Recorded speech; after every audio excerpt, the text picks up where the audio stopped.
I'll see you guys in the dark.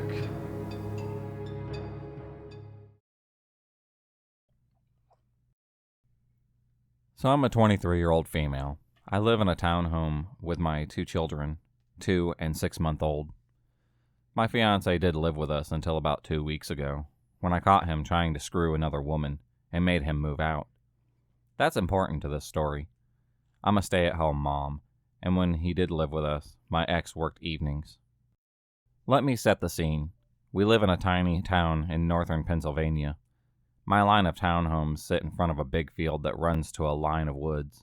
As far as I'm aware, these woods stretch to at least a few miles, and I'm not aware of any houses in there or roads that lead through them. My living room has 3 windows that look at the field, and my bedroom on the 2nd floor only has 1 window that is that way as well. People do tend to walk their dogs back in the field, and kids sometimes play back there. But I rarely ever see anyone close to my house. For that reason, I tend to leave my blinds and curtains open because I guess I enjoy the view. So in July of 2019, I was laying in bed trying to fall asleep. All the lights were off, but I had my window and blinds open since it was so warm. I was looking out the window, and I noticed small red and white light outside. I got up and looked to realize that the lights were coming from a drone. I ran downstairs to where my fiancé at the time was sitting in the living room and ran to the window. I told him what I saw, but of course, he went to look at it and it was gone. I was paranoid that the drone could have had a camera on it, and someone was watching me with it. I kept my blinds closed for a while after that. Fast forward to January of this year.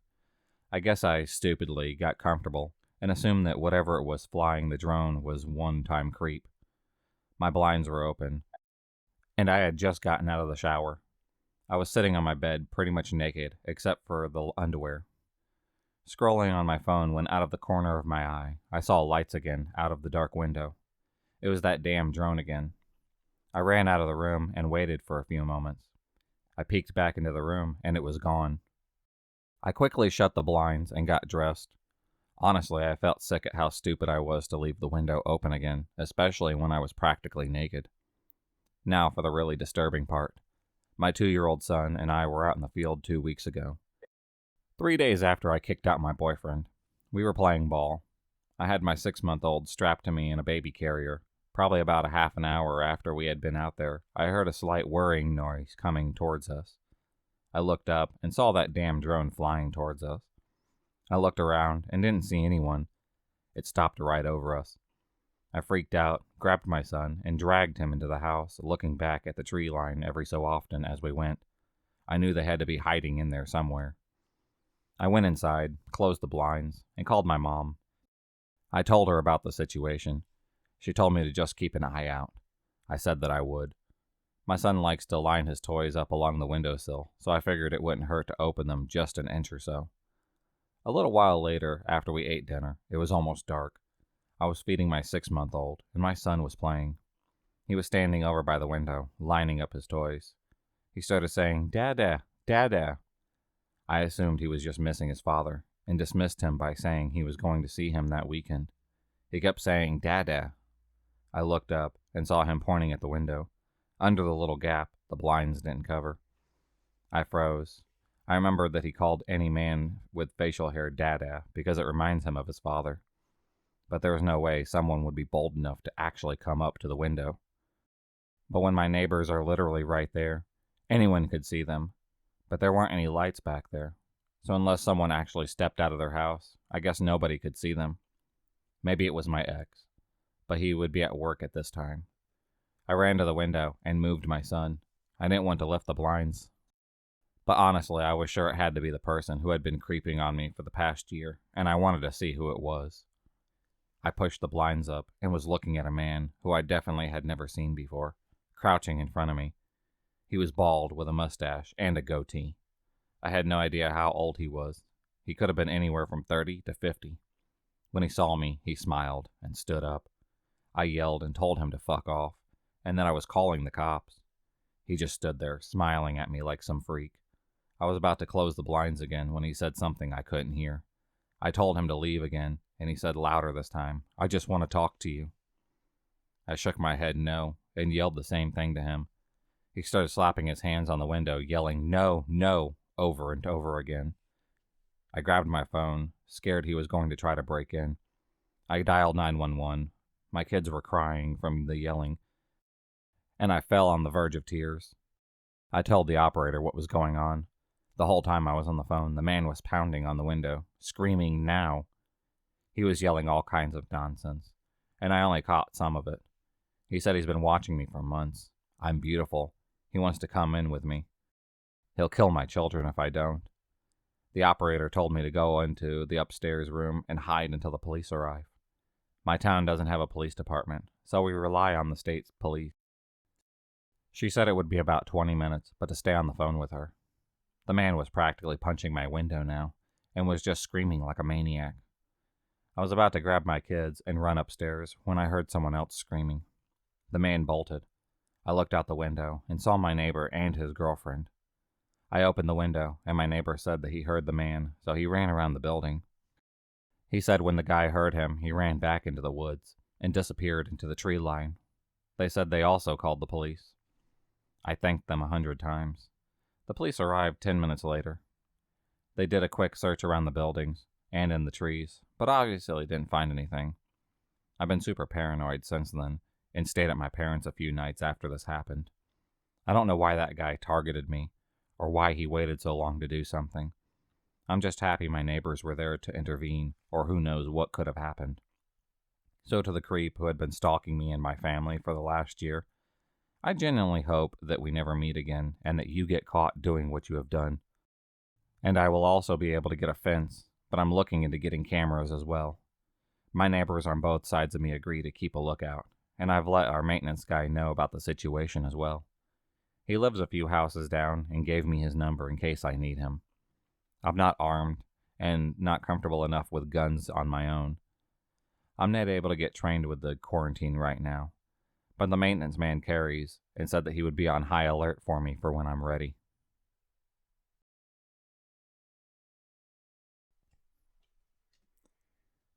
This happened about 2.5 years ago, in the winter of early 2017, early 2018. My partner and I, female and female, 21 and 25, were living in the center of a popular and busy city in England at the time, in a ground floor flat. The street we lived on was just a very busy road that had 1,000 pubs on it, and it was normally quite populated at all hours, most days.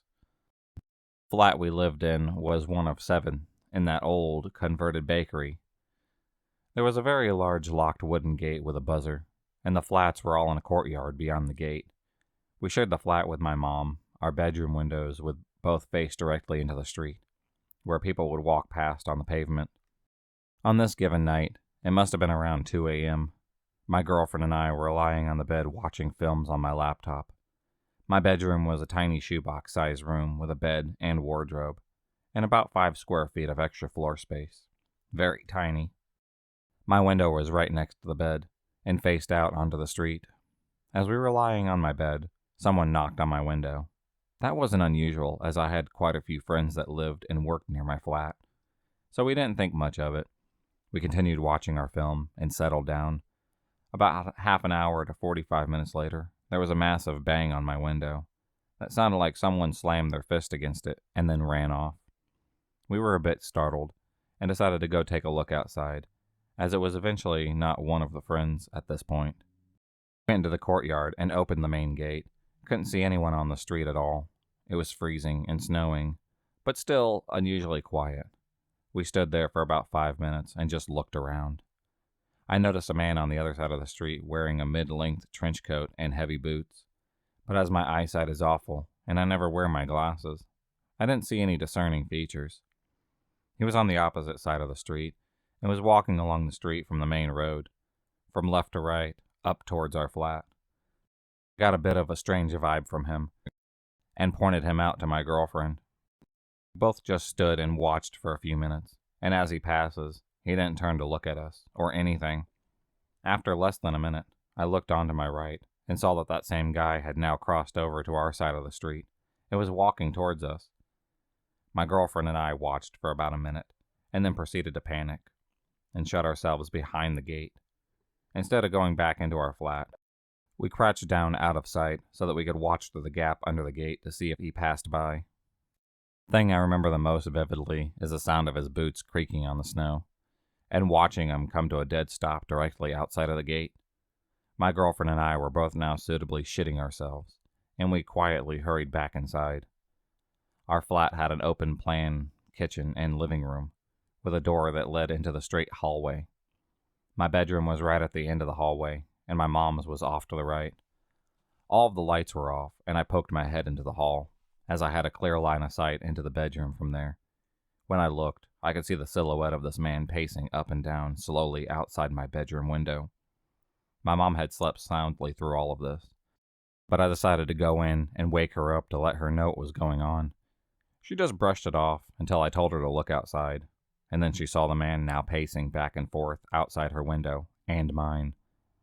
Knowing that at the right angle you could see through my blinds from outside, I pressed myself up against the wall and scooted my way down the hallway back to the living room and rang the police. My girlfriend and I weren't really sure what to make of the situation, but it felt pretty fucking ominous. The police arrived about 10 minutes later and met me outside. They said they found him, and he claimed to be homeless, looking for a place to stay, but that he was very well dressed and clean-shaven, and had no other possessions with him. The police officer offered forth the fact that it's more likely he was intrigued by the fact that there were two obviously queer young females in bed together, and he was having a little snoop. Who knows? The next day I was outside having a cigarette with my girlfriend, and I noticed a very prominent, sticky handprint on my window, as if someone had their hand pressed up against it, looking in. No thank you. My girl swears she saw him at the train station a few months later. Trenchcoat man. Let's not meet. Absolute creep.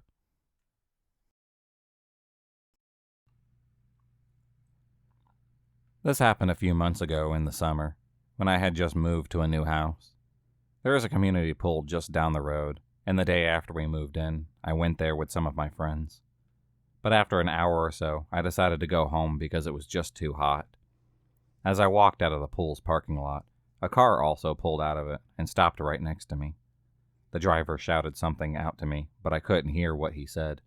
So being stupid, I went closer to see what he wanted. "Are you that new girl who's just moved in at apartment number?" I was confused, but again, being stupid, I said, "Yeah, why?"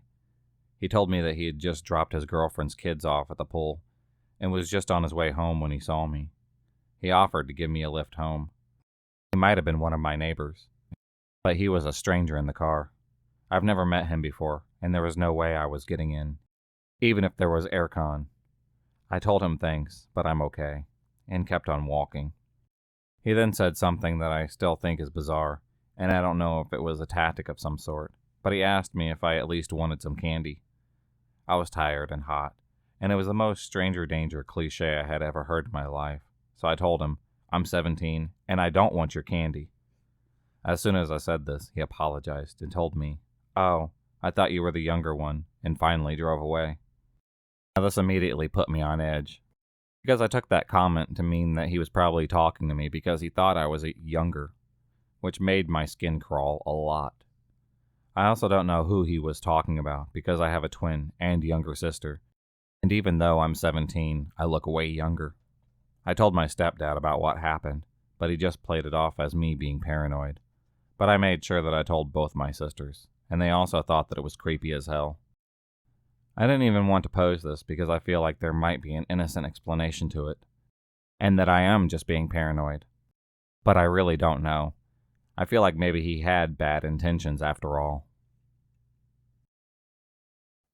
If you enjoyed this video, please subscribe, like, and hit the bell for notifications on future videos, and become a stalker of the night. And I'll see you next time.